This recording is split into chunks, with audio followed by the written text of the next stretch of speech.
You have been using not enough as a wall, and the wall is still up. When the mortgage is paid, when the kids are through school, when the business is stable, when you hit the number you wrote on a napkin 10 years ago and have been chasing ever since, you have been saying later for so long that later has become your permanent address. What you will not admit, there is no number. The number was the excuse you built to keep giving a future problem while you kept everything for yourself in the present. You are not waiting to be generous. You are waiting to feel safe, and you will never feel safe, because no number has ever given it to you. When Colonel Anderson opened his library to working boys on Saturdays, Carnegie walked through with empty pockets and never forgot what it felt like to receive. He had nothing. Anderson had books and an open door. That was the whole transaction. Colonel Anderson did not check Carnegie's balance before he opened the door.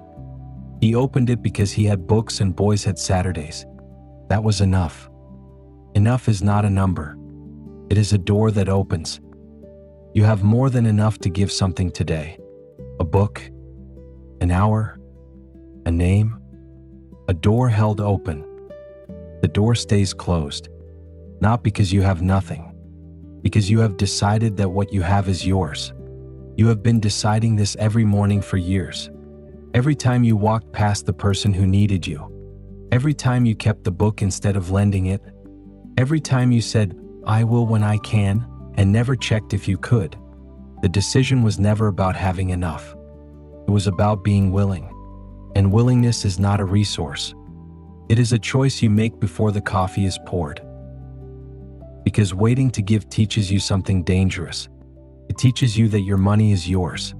It teaches you that giving is a loss, not a release. It teaches you that generosity is something you do when you are finished building, as if building ever finishes. You've been telling yourself a story, first I build, then I give. But the story has no ending. There is always one more deal. The finish line moves every time you get close. The day you hit the number you swore would be enough, you felt nothing. And the next day you picked a new number. You confuse generosity with surplus. You think you can only give from what is left over. But Carnegie gave from what he had. Colonel Anderson gave from what he had. They opened the door while the wall was still standing. The last time someone gave you something when you needed it, not from their abundance but from their scarcity. The friend who had barely enough who bought you coffee anyway. The stranger who stopped when everyone else kept walking. You remember that gift, not because of its size, because they gave when it cost them something. That is the gift you have been withholding. Not because you are cruel, because you are afraid. Afraid that if you open the door, there will be nothing left behind it. Afraid that giving is subtraction. It is not. Giving is multiplication, but you have to open the door to see it. You are not protecting your future by holding everything. You are practicing being closed, and practice becomes permanent. Every day you wait to give, you are training yourself to hold. One day you will have everything you thought you needed, and you will find that you cannot give, not because you have nothing, because you have spent 30 years learning to keep. Carnegie needed 30 years to learn this. You do not. But you are running out of time to learn it differently. The door stays closed, not because you have nothing, because you have decided that what you have is yours. Colonel Anderson opened the library on Saturdays. He did not check who had money. He checked who had a Saturday free. He did not calculate whether he had enough books. He opened the door and let the boys find him. That was the action, not a transaction. A door. You have a door you could open today. You have been treating it like a wall. Carnegie built 2,800 libraries, not because he was rich, because he was once poor and someone opened a door. He gave because he received. He gave because he knew what it felt like to need and be seen. He spent the rest of his life opening doors for people he would never meet, not from his surplus, from his memory of scarcity. From the Saturday morning he walked through Anderson's door with empty pockets and left with something he could never put down. He carried that Saturday with him for 70 years, through every library, through every town, through every hand he shook that he would never see again. He was not giving books. He was giving Saturday mornings.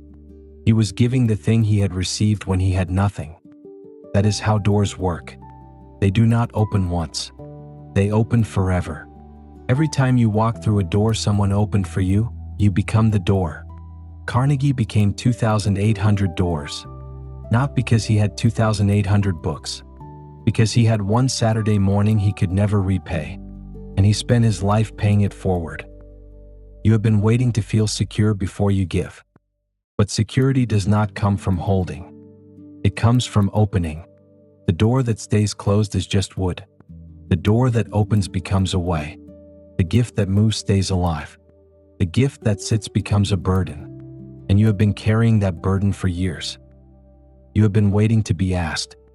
No one is going to ask. The people who need what you have do not know your name. They just know they are hungry and the door is closed. Colonel Anderson did not wait for Carnegie to knock. He opened the library and let the boys find him. Open the door. Let them find you. The knock will never come. They do not know your address. They only know the door is closed. Open it. Let Saturday do the rest. You have received gifts you can never repay. A teacher who saw you. A parent who sacrificed. A friend who showed up. You cannot pay them back.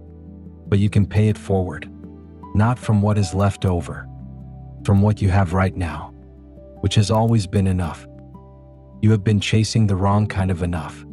The kind that never arrives. The kind that moves every time you get close. Colonel Anderson never chased it. He just opened the door. And the door was enough. The door stays closed. Not because you have nothing. Because you have decided that what you have is yours. Today you decide differently. Give something today. Not next week. Not when you have more. Today. Not money if you cannot. Money is the easiest thing to give and the least important. Give time. Give attention. Give a book you have already read. Give an hour you are going to spend scrolling. Give a name. Open a door you have the key to. Write down one thing you can give today. A specific thing. A specific person. A specific time.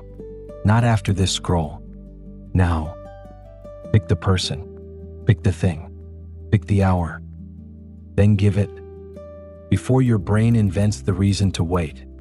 Then sit still for 30 seconds. Feel the weight lift. That is what the door opening feels like. That is what Anderson gave Carnegie on a Saturday morning with nothing but books and an open door. The door is already in front of you. Colonel Anderson did not check whether he had enough before he opened it. He opened it. The counting came after the decision, not before. You have been counting before the decision your whole life. Decide first. Count never. The door stays closed only as long as you keep it that way. I die with nothing to keep. I die with nothing to keep. I die with nothing to keep.